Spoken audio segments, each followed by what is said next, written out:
Spirit of life, sing in our hearts all the stirrings of compassion. Move in our hands, giving life the shape of justice. Beautiful words we sing each Sunday. But how do we give life the shape of justice? How do we, as we have just sung, build a land where we bind up the broken?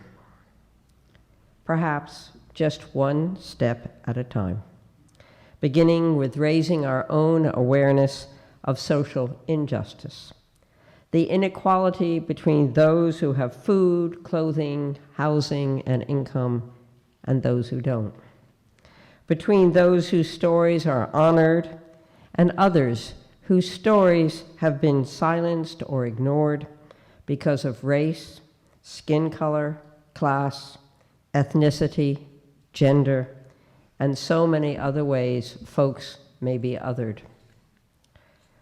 Where to start giving life the face of justice?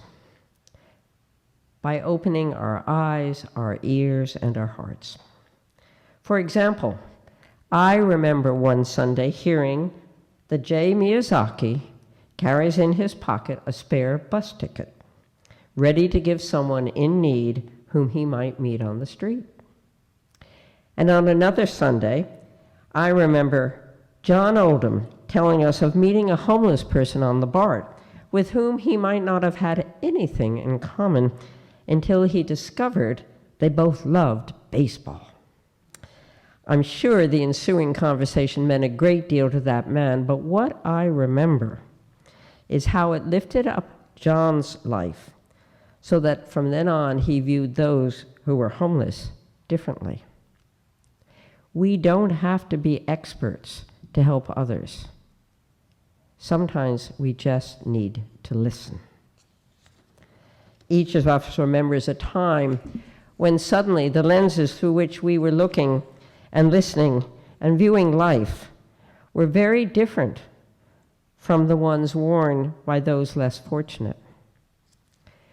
Recently, in a course at the Pacific School of Religion that I took last fall, there was a wonderful, gentle, compassionate classmate from the Philippines who turned to all of us and asked if we were willing to trade places with those who were less fortunate.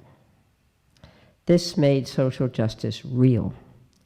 Trade places, sleep in a car, eat at a food kitchen, worry if our partner might not come home or might be killed because of the color of his or her skin.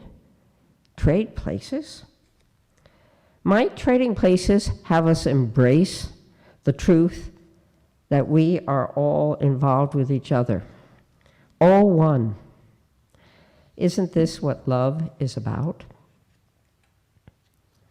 Many of us may be familiar with one of my favorite passages in 1 Corinthians chapter 13, which says, "Love is patient, love is kind, love is not envious, boastful, arrogant, or rude. It bears, believes, hopes, and endures all things."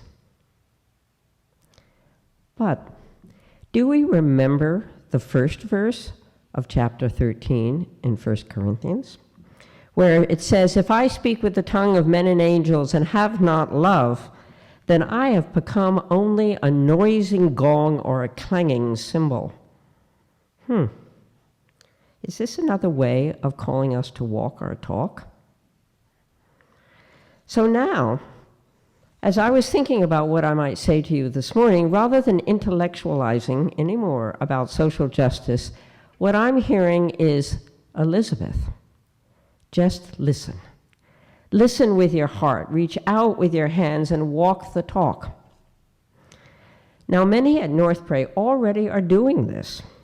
Many step across that gap that separates us from those who are fortunate and those who are less fortunate. Some give money. Some listen to the stories of those they meet on the street. Some stand in solidarity with those who are part of the LGBTQ community. And as a church, we support Options Recovery Services, the Women's Daytime Drop-In Center, an Afghan refugee, the Heifer Project, and some of us have cooked for the Trans Heartline. supporting those who are recovering from gender-affirming surgery. And in the past, this church has supported Yay, where we cooked once a month for young adults who were homeless between the ages of 18 and 25, and that stopped when COVID came. So now it's time for Northbrae to start again our social justice outreach. And so I'd like to invite all of you, if you're interested, to help Northbrae reach out to those in the East Bay who are less fortunate than us, and come to a meeting at 12 o'clock noon today in Haver Hall after the coffee hour, where you will hear of a number of choices that we have and ways that we could work at a food shelf, feed hungry families in Berkeley, assist teachers in the public schools, collaborate even further with Trans Hotline if they find a new place, support those who experience domestic violence, work on climate change, get out the vote, or perhaps a project that you already have in mind that you would like help with. All of these are possibilities. And so I invite you to come and join us at the revived meeting of the Local and Global Concerns Committee at 12 noon today in Haver Hall. I look forward to seeing you. Thank you.